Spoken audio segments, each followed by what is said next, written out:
This is my cap screw, flathead, and button head screw storage.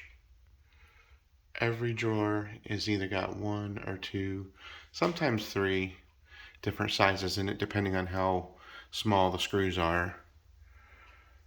But it's very, very important that they're all labeled and I can find any particular bolt just a few seconds. I built that little stand to hold these dividers.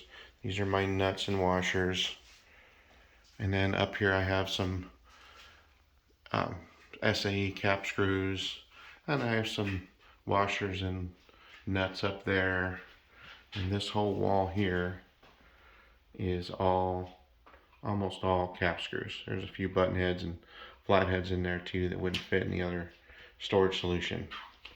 But every single one of these is labeled. So if you just pick out a random bolt, let's say 10 millimeter cap screw by 25 millimeters long, I can go right over here and, oh, there it is.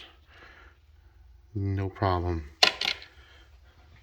This other area I have over here is not nearly as lean. If you notice, these are all nice drawers and they're labeled, but because I have a limited amount of space, each one of these must be pulled out and set on a table where I can sort through the different bins in order to find whichever bolt I need. So these are 3/8 16 1 3/4 by 2.5. Well, I mean, they're there, but it's nowhere near as quick as having a drawer for every single bolt. So eventually I'll label these small bins, and that'll help some, but it's still not as efficient because there's a lot more movement to getting to each bolt.